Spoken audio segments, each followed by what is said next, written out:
¿Qué tal, gente? ¿Cómo están?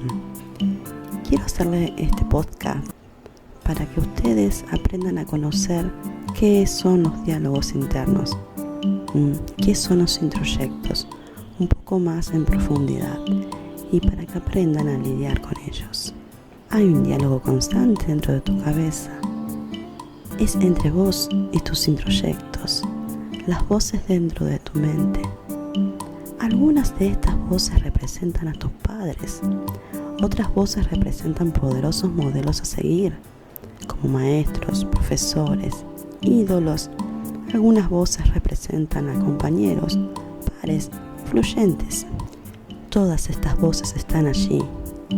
La voz de tu abusador también está ampliamente representada y amplificada. Estas voces habitan en tu sistema del yo. Dentro del sistema del yo, todos están discutiendo con todos. Los valores chocan, las creencias se contradicen entre sí.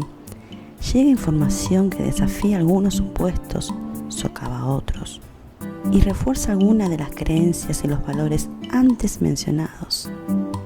Está en constante cambio. Se deconstruyen y vuelven a armarse constantemente. Y este enorme ruido dentro de tu mente está ahí, en cada momento, incluso cuando duermes, cuando se manifiesta a través de los sueños. ¿Qué podés hacer al respecto con este diálogo? ¿Es bueno para vos? ¿Es una característica patológica o es algo normal tenerlos? ¿Es posiblemente un artefacto muy saludable de la conciencia y la sensibilidad? ¿Y cuál es el papel de los recuerdos? ¿Cómo se forma tu identidad? Tu identidad, la personalidad central e inmutable que supuestamente tenés, interactúa con este diálogo. ¿Está influenciado por ello? En otras palabras, ¿este diálogo te cambia o te afecta a vos, este diálogo? ¿Eliminas este diálogo de la realidad o lo mantienes aparte? Y cuidado, porque no es un tema fácil de entrar, porque tiene matices emocionales, repercute emocionalmente, provoca desregulación emocional en muchas personas. Pero tampoco es un tema fácil de hablar, porque el concepto mismo de diálogo interno está en gran debate. Ahora, gente como Freud, por ejemplo, seguido después por Jung y otros, postularon que hay constructos dentro de la mente, hay estructuras, y que esas estructuras son las que interactúan entre sí y crean lo que parece ser un diálogo. Otras personas, otros eruditos, no están de acuerdo. Han prescindido de los modelos analíticos mecánicos tripartitos del psicoanálisis y de las teorías psicodinámicas, y en cambio dicen que lo que sucede en la mente no son estructuras fijas que se comunican entre sí, sino que son procesos dinámicos y que la mente no se trata de retazos fijos.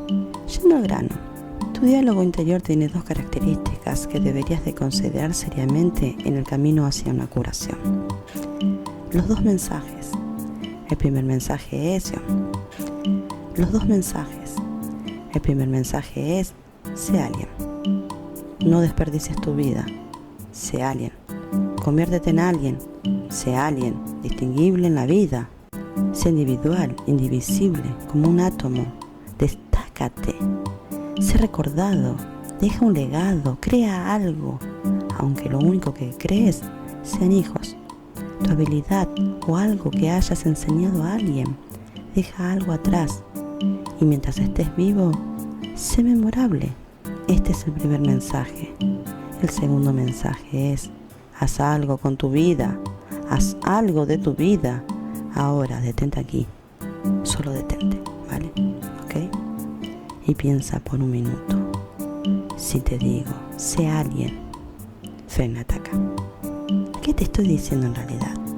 Te estoy diciendo: no seas tú mismo. No seas vos. Sé algo que se ajuste a las expectativas, a los valores y al sistema de recompensas de tu entorno. Ser alguien no es algo que te toque decir a vos. Eso lo dirán las personas que te rodean. Ellos son los que van a decir: sí, bueno, él o ella es alguien. Es un veredicto social. La sociedad te juzga. Así que el significado de ser alguien no está en ti, está en la sociedad. Así que ser alguien simplemente significa no ser tú mismo. Sé lo que esperamos que seas.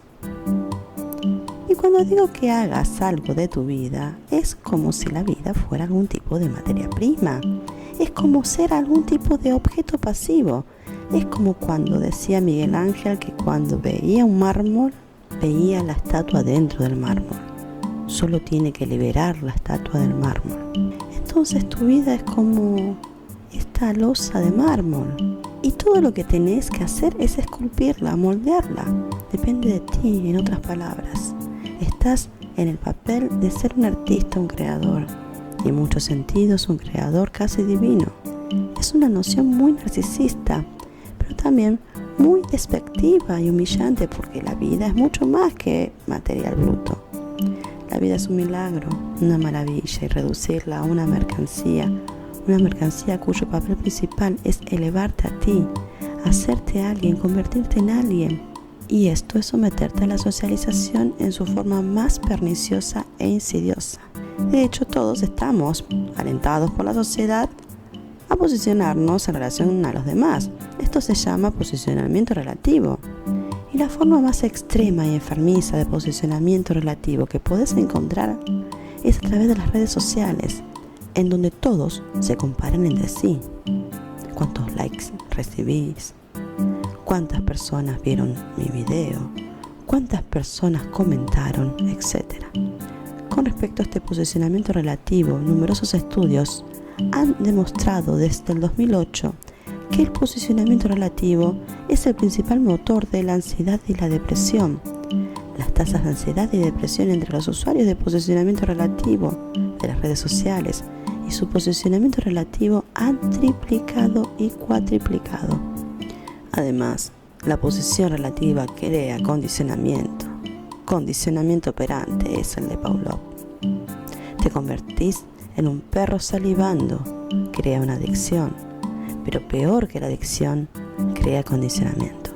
Así que aquí vamos. Tenemos un diálogo interno que está fundamentalmente dictado por una sociedad, por la sociedad, por sus expectativas, sus normas, sus valores, sus creencias, como una forma de control social para canalizarte, para hacerte conformar, para hacerte actuar. E internalizás estas voces a través de los agentes de socialización. La socialización es un proceso mediante el cual la sociedad invade tu mente. Y la sociedad utiliza a todos, padres, modelos, escuelas, modelos a seguir, compañeros, maestros, utiliza a todos para invadir tu mente. Estás bajo presión para que te conformes, para que no te salgas de la regla. Estás bajo presión para colaborar con las instituciones. De hecho, estás obligado a ir a la escuela. Los medios de comunicación y las redes sociales están ahí para controlarte. Y si no lo creías hasta ahora, la pandemia ha revelado el funcionamiento interno de estas supuestas instituciones de libre expresión neutral. No lo son. Son niveles de control social. Tienen agendas políticas y de otro tipo, que son ulteriores y separadas de su misión declarada. Así que el diálogo interno es egodistónico, porque el diálogo interno establece un estándar que nunca podés alcanzar. Te prepara para el fracaso. El fracaso es el principal motor utilizado por la sociedad para empujarte, para obligarte a trabajar, para forzarte a contribuir a los objetivos de la sociedad, no los tuyos. Eres una criatura de la sociedad en el sentido de que tu mente es una mente de colmena. Está poblada por cientos de voces, ninguna de las cuales es tuya. Entonces lo primero que puedes hacer es aplicar una técnica llamada mapa de felicidad. Anota todo aquello sin lo cual no podrías ser feliz. Ahora, presta atención. No todo lo que te hace feliz, sino todo aquello sin lo cual no podrías ser feliz. Déjame darte un ejemplo. Me gusta el vino tinto, sí. También me gusta el café. Bien, pero puedo ser perfectamente feliz sin vino tinto y sin café. Sin ambos. Entonces, no llegarán al mapa de la felicidad. Pero sin embargo, yo no puedo sobrevivir sin libros, sin papers, sin leer. Moriría, me marchitaría. Entonces los libros a mí me dan felicidad. Pero puedo ser perfectamente feliz sin vino y sin café. Sin ambos, no me importa si no los tengo. Entonces, no van a ir a esta lista estos elementos. No llegarán al mapa de la felicidad. Entonces, los libros me hacen feliz. Puedo decir que sin libros nunca podría ser feliz. Me gustaría que hicieras una lista de cosas sin las cuales nunca podría ser feliz. ¿Podrías ser feliz sin tu pareja? ¿Podrías ser feliz sin tus hijos? ¿Podrías ser feliz sin tu trabajo? ¿Podrías ser feliz sin tus libros? ¿Podrías ser feliz sin redes sociales? ¿Sin tus amigos, tu barrio, lo que sea? Solo haz una lista de cosas. No de las cosas que te hagan feliz, sino cosas sin las cuales nunca podrías ser feliz.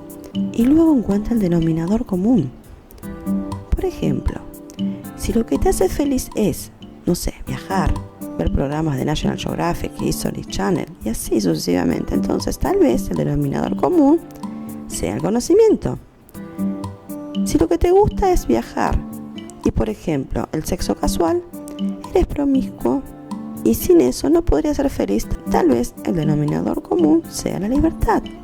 Si lo que te gusta son los coches llamativos y hacer compras, por supuesto el denominador común es el dinero. Así que empieza a borrar, empieza a minimizar esta lista. Encuentras los denominadores comunes, los que subyacen a las diversas manifestaciones, las diversas cosas sin las cuales no podrías ser feliz. Estos denominadores comunes son las condiciones previas para tu felicidad. Más adelante, a medida que avancemos, descubrirás que el papel principal de tu diálogo interior es suprimir precisamente estas condiciones para la felicidad. Porque si alcanzas la felicidad, perdes ambición y perdes incentivo para trabajar, estarías desincentivado. Ahora, la sociedad quiere que trabajes, la sociedad quiere que produzcas e incluso más aún, la sociedad quiere que ganes suficiente dinero para consumir. Estos son los motores de la sociedad. Necesita que estés en un constante estado de infelicidad, de carencia, de deseo, de necesidad, insatisfecho, necesidades no cumplidas. Necesita que estés incompleto, necesita que estés inquieto, necesita que busques y nunca encuentres. Es este el camino, este viaje de buscar y nunca encontrar lo que constituye y subyace a las instituciones sociales, especialmente las instituciones de la sociedad capitalista, en las sociedades materialistas. La civilización moderna es una cuenta de muerte. La civilización moderna necesita que mueras poco a poco y de manera rentable. A la sociedad no le sirve a alguien que se mueve en bicicleta, porque no consume combustible, no cambia neumáticos, no paga seguro, no es obesa, no desarrolla problemas cardíacos.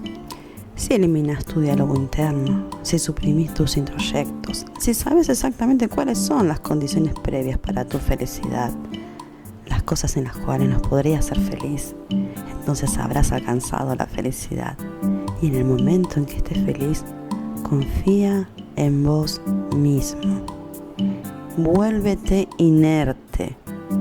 No quieras inquietar el estado de felicidad, no quieras experimentar, no quieras por casualidad romperlo, romper la magia, disipar este estado de saciedad y gratificación. No quieras esto. Este estado es bendito. Entonces, un estado de felicidad es exactamente como nos han dicho los filósofos orientales durante miles de años, un estado de no movimiento, un estado de la nada misma. Ahora, la sociedad detesta tu falta de movimiento, tu inmovilidad. La sociedad se construye en una movilidad permanente, un movimiento constante, un consumo permanente. Quiero decir, la gente está animada a salir, gastar dinero, reunirse con otros.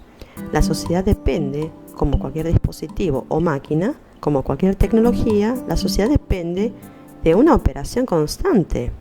La sociedad no es tu amiga, y los agentes de ella, incluidos tus supuestos amigos, incluida tu propia familia, son muy frecuentemente los agentes de la infelicidad. Sus demandas, sus expectativas, sus valores y sus creencias rara vez coinciden completamente con los tuyos. Te arrastran hacia abajo, te distraen, te desvían, no son de ayuda. Antes de seguir, me gustaría hablar sobre el lenguaje y los juegos.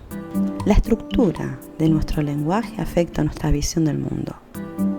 Nuestra cognición, la forma en que pensamos, la forma en que estructuramos nuestros pensamientos, la forma en que intentamos mapear nuestros pensamientos en la realidad.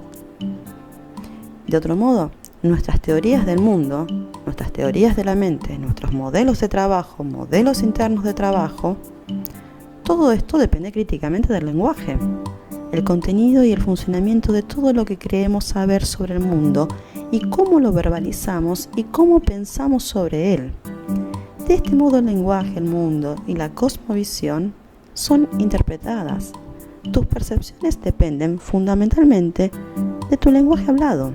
Y así, si quieres cambiar de opinión, en el buen sentido, si quieres alcanzar un lugar de felicidad, si quieres alterar tu lugar de control de externo a interno, por ejemplo, lo cual es un proceso de curación, si querés, para cambiar tu vida para mejor y cambiar tu forma de pensar acerca de la vida, hacerla más funcional, si quieres lograr todos estos loables objetivos de autocompletar, de volverte completo y sanar, necesitas antes que nada cambiar tu idioma o al menos comprender lo que en tu idioma constituye un obstáculo para estos logros personales. Ejemplo, se me rompió en español. Y en inglés se dice I broke it. Acá hay un cambio muy profundo en el lenguaje. Se me rompió denota una ausencia de responsabilidad en la rotura del objeto. El objeto se rompió porque se rompió. Y además lo llevó hacia mi yo. Se me rompió a mí. ¿Por qué? Porque el objeto forma parte de mi yo. En cambio, cuando en inglés se dice I broke it, hay una toma de responsabilidad del objeto, no integra mi yo, pero yo soy quien lo rompió. Fíjense la diferencia que hay.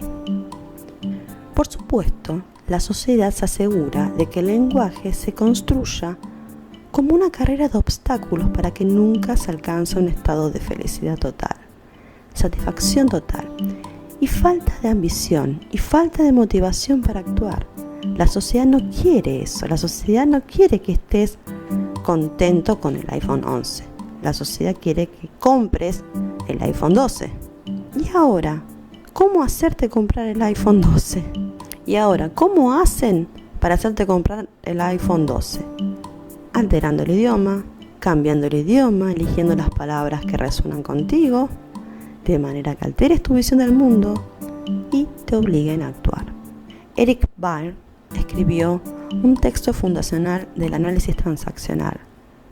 Se llama Games People Play, uno de los libros más brillantes jamás escritos sobre psicología y asuntos humanos.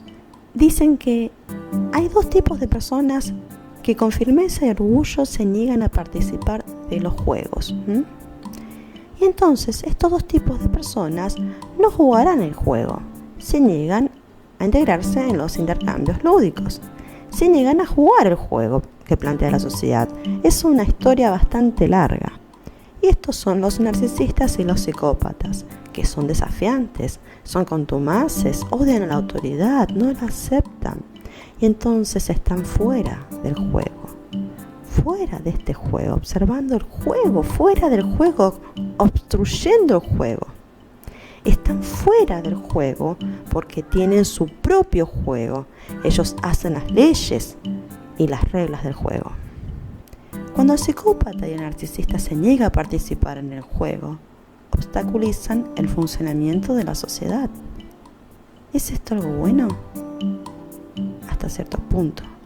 Y es por eso que los narcisistas están sobrerepresentados entre las personas creativas, personas que destruyen y perturban lo viejo para crear lo nuevo. Lo que Schumpeter llamó destrucción creativa.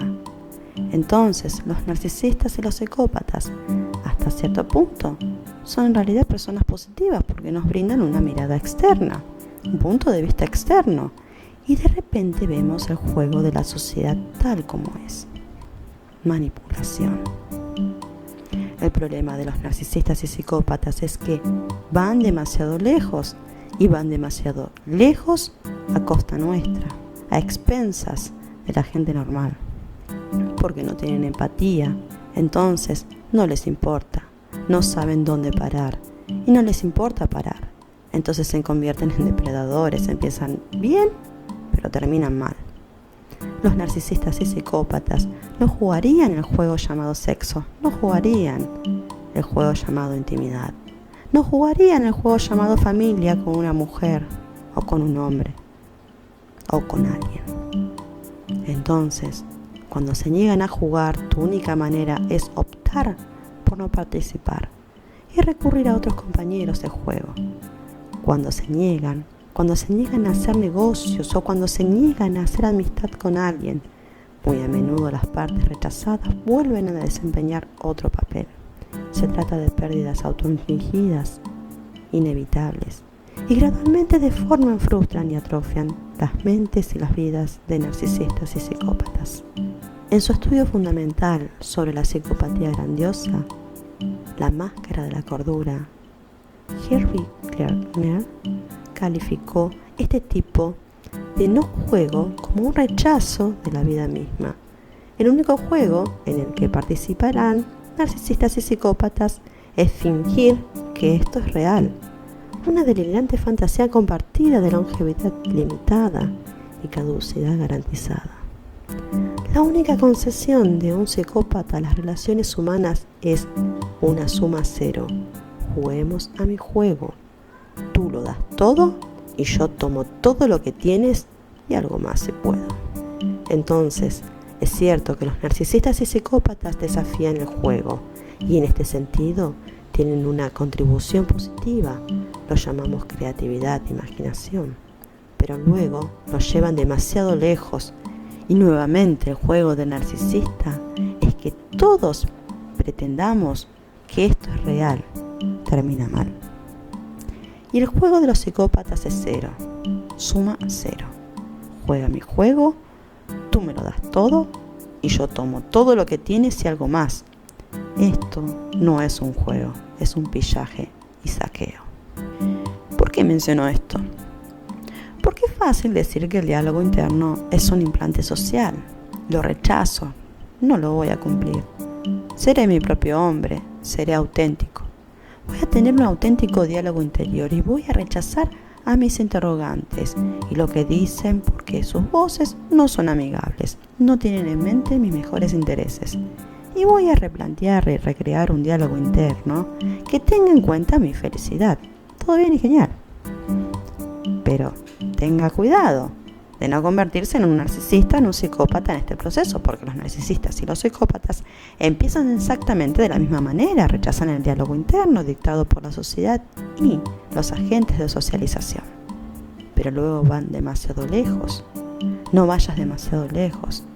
Si bien debes comprender que las voces dentro de tu cabeza te son ajenas y no buscan, no tienen en mente tus mejores intereses, tienen en mente sus mejores intereses para la sociedad. Deberías entender esto, porque sos miembro y sos parte de la sociedad. La solución no es volverse narcisista, la solución no es convertirse en un psicópata, la solución es convertirte en tu propia persona, adoptando la nada. Así que no digas, Carolina, ¿no estás empujando a ser narcisistas, a ser psicópatas? Porque el desafío y el odio a la sociedad es un rechazo a la vida. Y por supuesto, la alternativa a ser auténtico es no ser narcisista o psicópata. En muchos aspectos, ellos no son auténticos. ¿Qué van a ser auténticos si ni siquiera tienen un yo? Por ejemplo, el narcisista vive en un país de fantasías.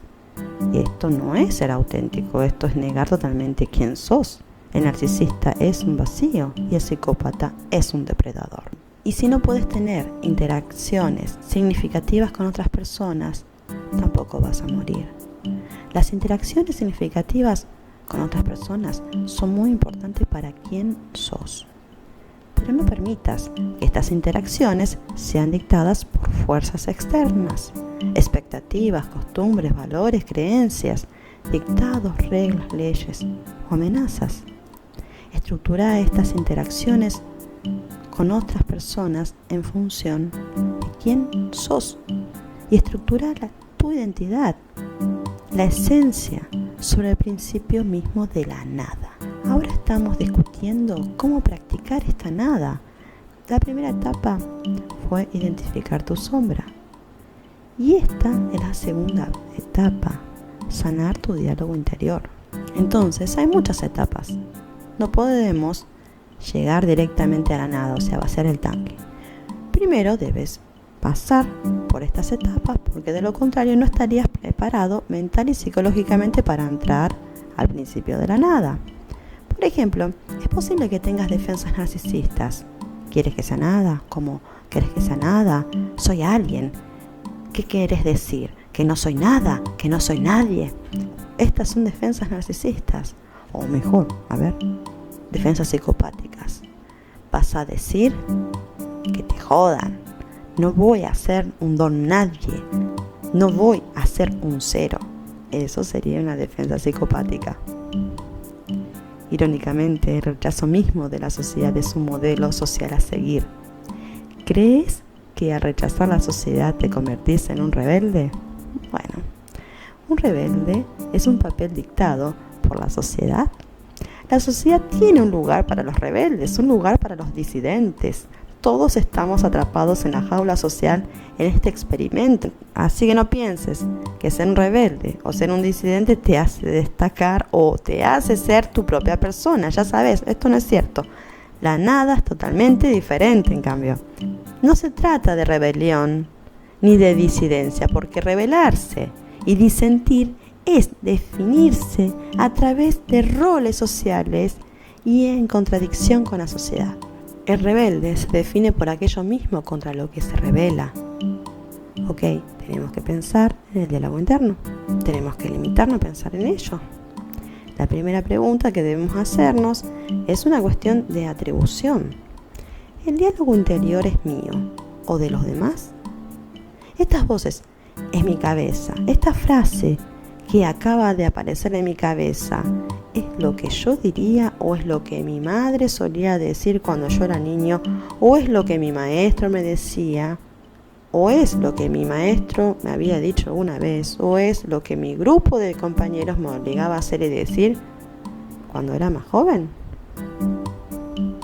¿Son estas voces auténticas? ¿Son parte integral del tejido que soy? ¿O son bienes importados, ajenos, extranjeros? Esta es la cuestión de atribución. La segunda cuestión es la egosintonía. Si estas voces me hacen sentir incómodo, infeliz, descontento, asustado, suspirante, trágico, destruido, deprimido, disfórico, ansioso, si lo hacen, algo anda mal con ellas y mucho más aún con el hecho de que estoy escuchando estas voces, interactuando con ellas, teniéndolas en cuenta lo que tienen que decir.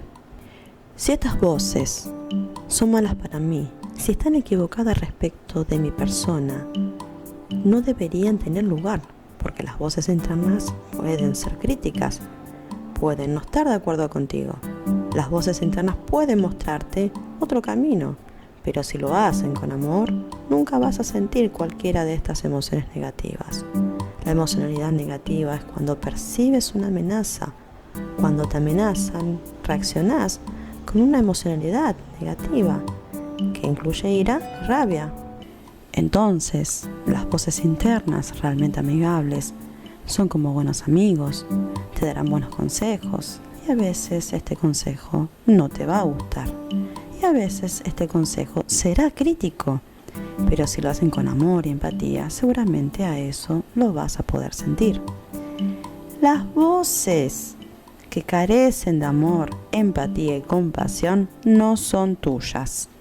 De este modo que la egodistonía es una prueba fundamental, es una prueba crítica, pero no hace a la felicidad. No es una prueba de felicidad. La felicidad es una meta. La felicidad es como el dinero. Sabes que es una meta. Me refiero al medio. Me refiero con algo de distonía al medio, para sentirte cómodo en tu propia piel. La tercera prueba es la confusión. ¿Son estas voces claras o son ambiguas? ¿Son fácilmente descifrables o son equívocas? ¿Dejan lugar a múltiples interpretaciones o son prescriptivas? Sugieren un camino a seguir, como un láser cuando lo enfocas. ¿Están orientados a objetivos o simplemente sabes que te descompensan, te desintegran y te atacan? La borrosidad es un tema crítico. Las voces que no son buenas para ti, las voces que son tus enemigos, los introyectos que están ahí de manera sádica, el crítico interno, el superyo sádico, en realidad son confusos, se camuflan. También son confusos en el sentido de que nunca podrás satisfacerlos. No importa cuánto logres, no importa cuánto los obedezcas, no importa cuánto intentes conformarlos, no importa cuán complaciente seas con el introyecto, nunca logras, siempre fallas a estas voces internas, siempre los decepcionas, siempre están enojados con vos, siempre te critican, siempre te humillan sádicamente. A este tipo de voces necesitas erradicarlas. ¿Cómo sabemos entonces si el diálogo es saludable o en realidad es el producto de una patología?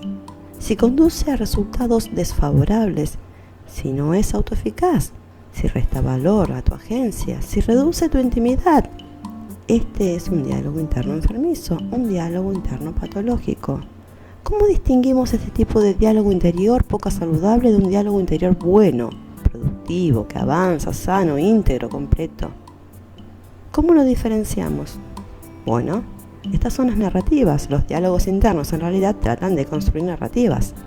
Incluso en las películas tenemos diálogos entre personajes, pero los diálogos entre los personajes de las películas impulsan la trama.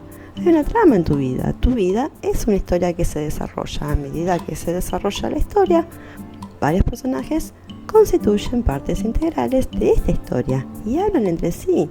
Y es este flujo ininterrumpido de comunicación el que realmente constituye el hilo de tu vida, el tejido de tu vida. Así que necesitamos inspeccionar, chequear esta trama, esta narrativa. Y aquí están las señales de identidad. Y aquí las pruebas de una trama sana e integrada, el diálogo interior integrado que, les recuerdo, es auténtico, es tu voz, no es confuso, no es sádico y es egosintónico. Te hace sentir bien con vos mismo, incluso cuando las voces no están de acuerdo con vos o te critican, todavía te sentís bien porque sentís que estás rodeado de amigos, estás rodeado de voces que buscan ayudarte, amarte y empatizar con vos. ¿Cuáles son las pruebas de esto? En primer lugar, la trama y la narrativa deben ser omnicomprensivas. Esto quiere decir que la trama y la narrativa debe incluir todo. Debe abarcar, integrar e incorporar todos los hechos conocidos de tu vida, cada incidente que sucedió en tu vida y cada interacción que tuviste con ese momento, con esas personas, todo lo que has aprendido, todo lo que has adquirido, todo lo que has perdido, todo lo que has olvidado, todo lo inconsciente y lo consciente. Todo debe integrarse en la trama y en la narrativa para producir un sano diálogo interior. Uno de los principales problemas que tienen los seres humanos es que excluyen grandes partes de su psiqui mediante la disociación. Entonces la disociación es un motor de disrupción. Cuando ignoramos, negamos, reprimimos, olvidamos, disociamos, nos abstenemos mal, erróneamente, contrafácticamente, nos adherimos a la fantasía y denunciamos y renunciamos a la realidad. Cuando hacemos todas estas cosas, cuando nos convertimos en seres humanos parciales en el sentido de tener una historia parcial de nuestra vida, eso crea patologías, porque la verdad y la realidad hacen más fuerza, siempre se imponen. Así que una narrativa sana, con un diálogo interior sano, es omnicompetente, inclusiva, no tiene una zona de sombras o un lado oscuro que sea completamente inaccesible y que sea muy grande. En segundo lugar, debe ser coherente, debe ser cronológico, estructurado, causal, adherirse a la causalidad, no a la casualidad. Se dieron las cosas así. No, esto es casualidad. Tiene que ser causal cada hecho de tu vida. Los vínculos deben ser claros. A lleva a B por una buena razón.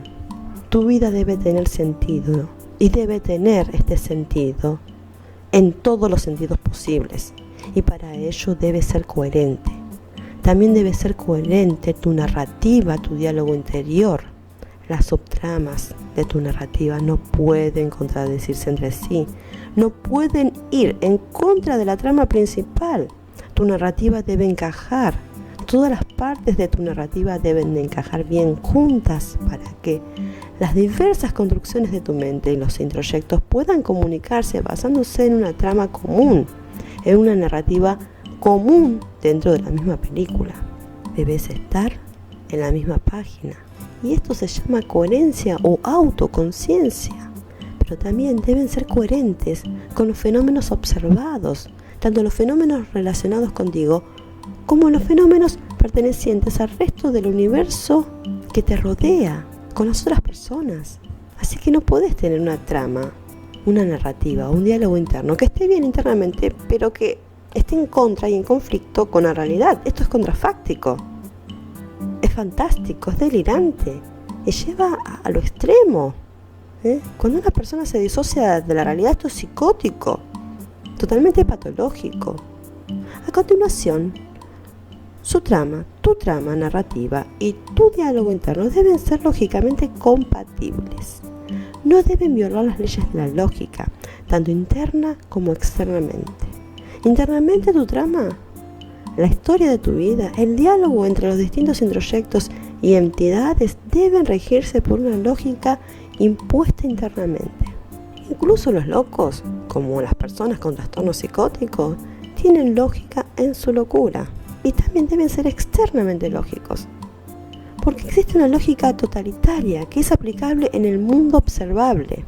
Entonces la lógica es crítica. Algunas personas lo llaman racionalidad. Pero hay una diferencia. La siguiente, tu trama, tu narrativa o tu diálogo interno deben ser reveladores. Incluso deben inspirarte una sensación de asombro que es el resultado de ver algo familiar bajo una nueva luz o el resultado de ver un patrón que emerge de una gran cantidad de datos, de un gran conjunto de datos. Instituciones, patrones, deben constituir la conclusión inevitable de la lógica antes mencionada, del lenguaje y del desarrollo inexorable de la trama. En otras palabras, tu trama, tu narrativa, tu diálogo interno solo pueden ir en una dirección. Solo hay una forma correcta, no cientos de formas correctas. Este es el gran error de la psicología occidental moderna, en la cual da la impresión de que la autorrealización puede realizarse en cualquier dirección, que hay 1000 caminos hacia la felicidad y que todo lo que hay que hacer es elegir.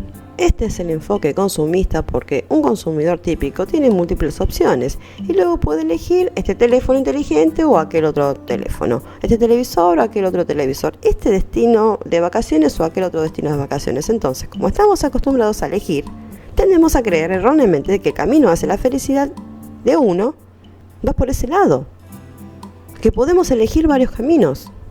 La lógica, las ideas y vos solamente tenés un camino particular porque tu persona es única. Es por esto que estoy totalmente en desacuerdo con aquellas personas, aquellos coaches que te dicen que esto es lo que tenés que hacer para ser feliz. Esto es una tontería porque cada persona tiene sus propias 12 reglas, sus propios 12 pasos.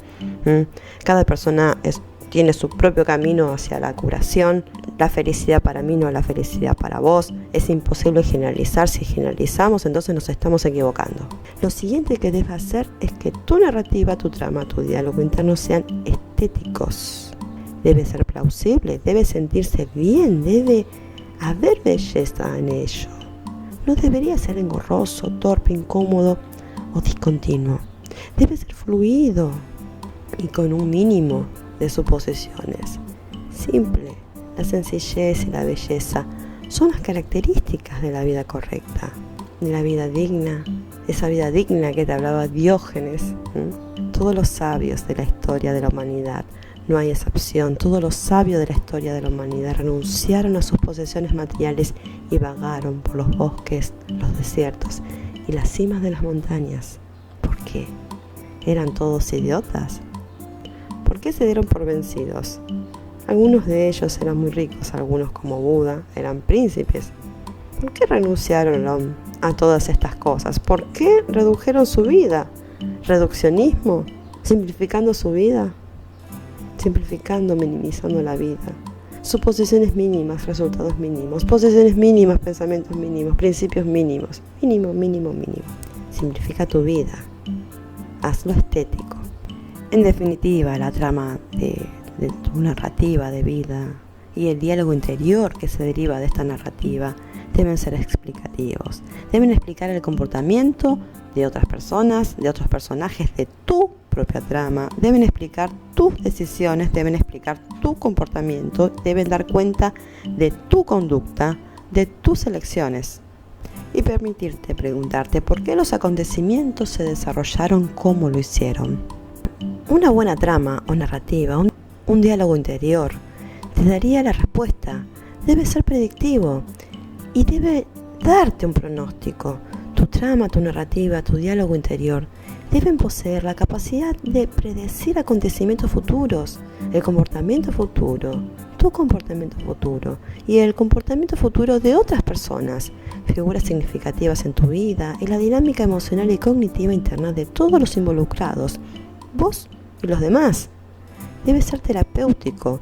Tu diálogo interior debe ser un diálogo sanador. Debe tener el poder de inducir cambios, fomentar la funcionalidad, hacer a la persona más feliz y más contenta, hacerte más feliz y más contenido, hacerte recordar y hacerte egosintónico en definitiva.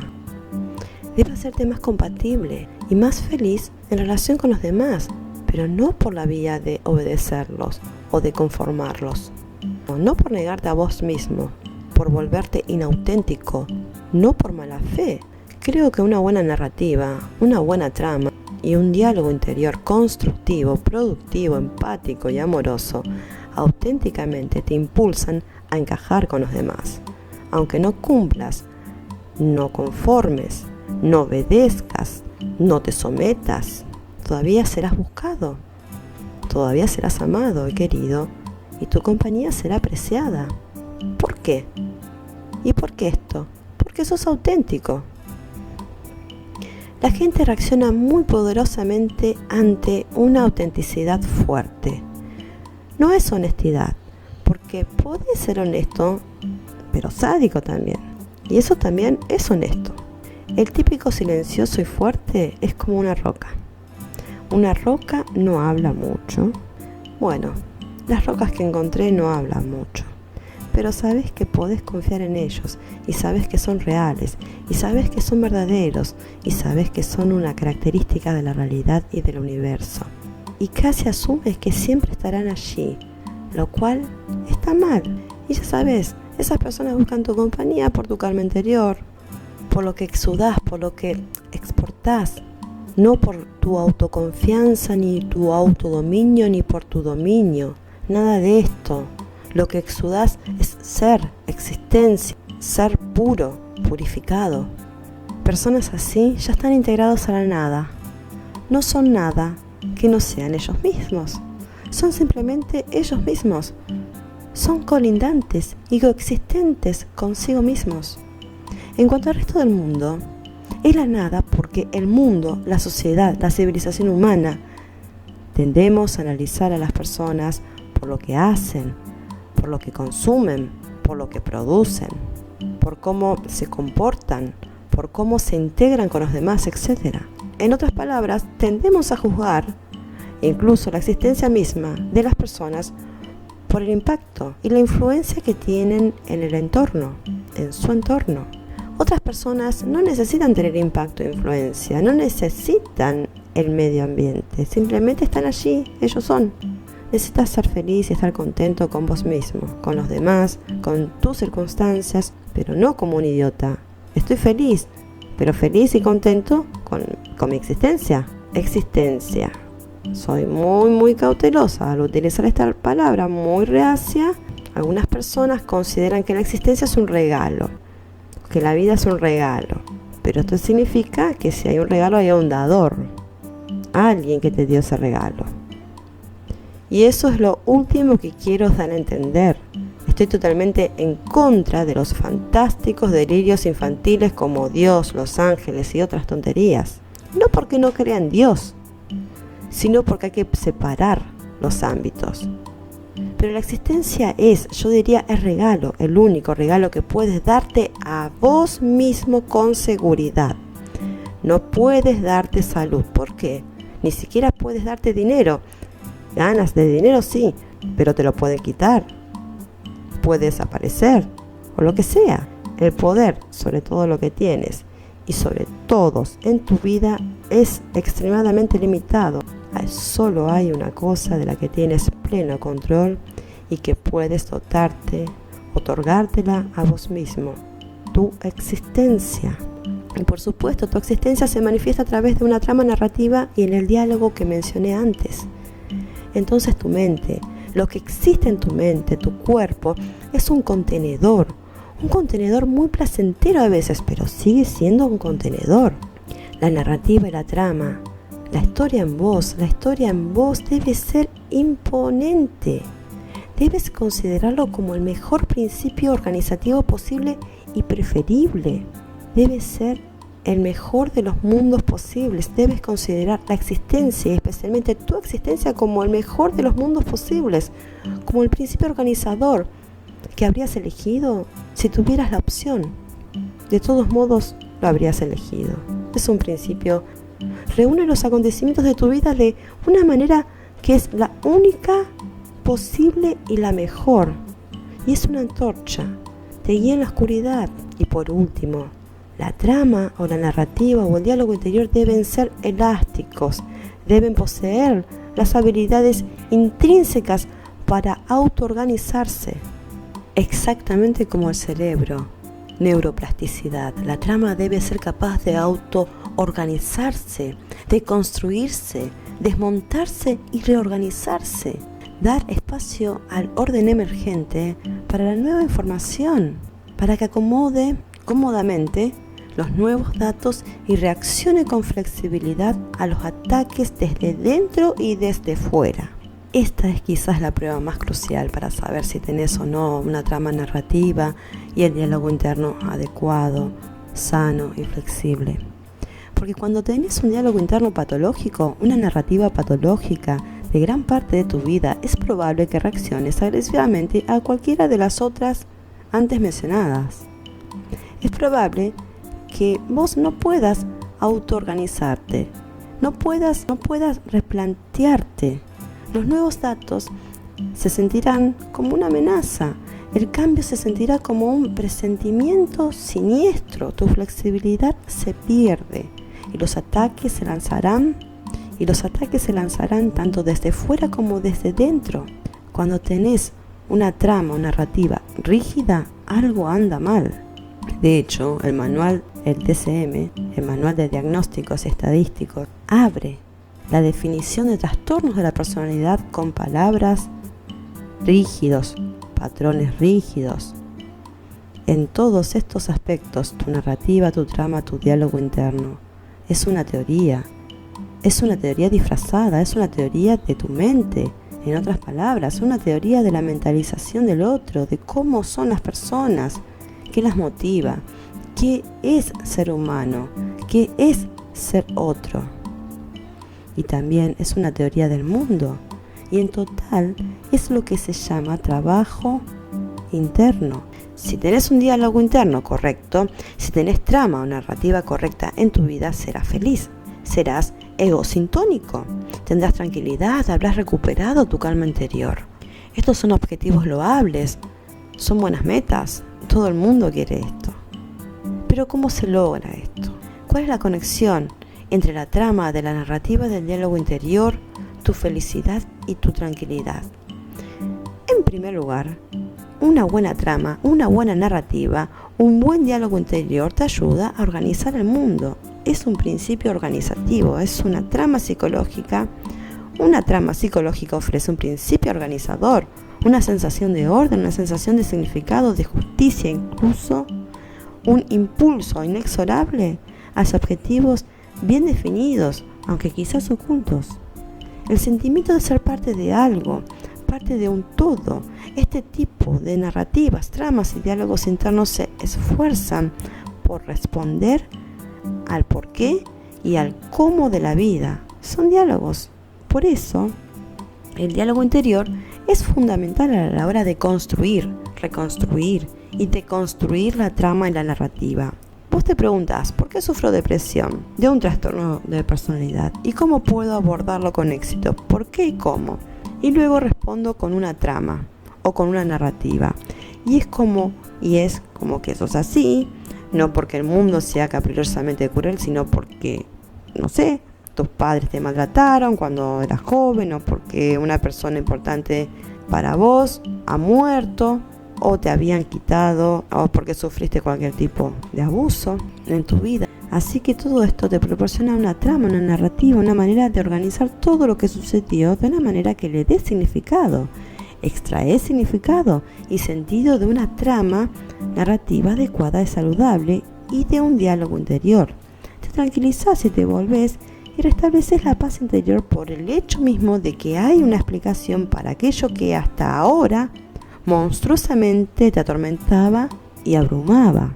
Que no sos un juguete de los dioses viciosos, que hay un culpable, una cadena de acontecimientos, una cadena causal del ser, de ir de A a B. Entonces tus emociones difusas, emociones negativas como la ira, organiza tu creencia en la existencia del orden y la justicia por algún principio trascendental supremo. Tu creencia en esto es restaurada. Es muy importante para los seres humanos el crear un orden y una justicia.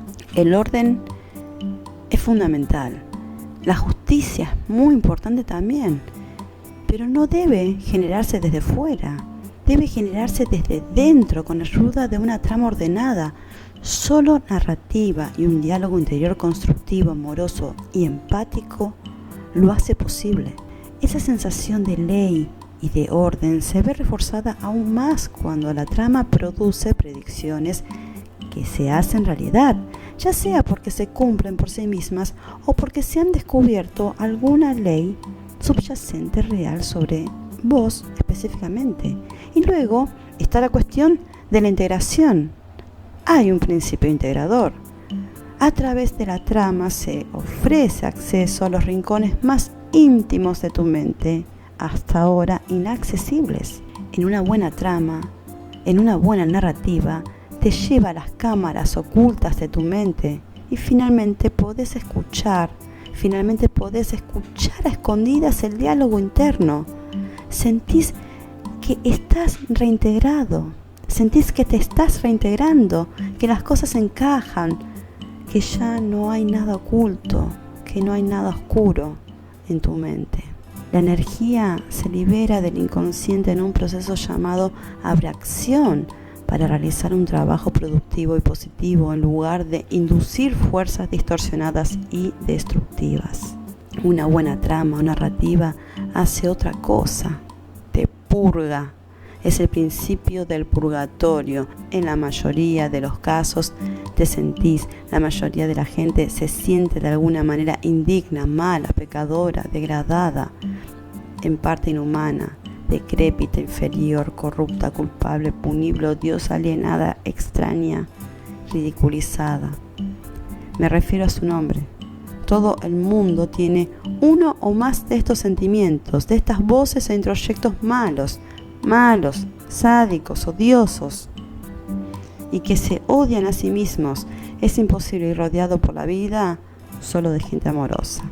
Te encontrás con mala gente, con gente viciosa, con gente malvada, con manipuladores, con haters.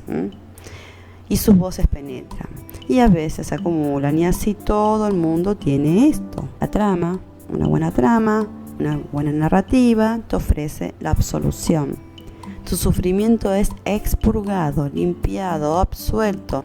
Expias tus pecados y desventajas.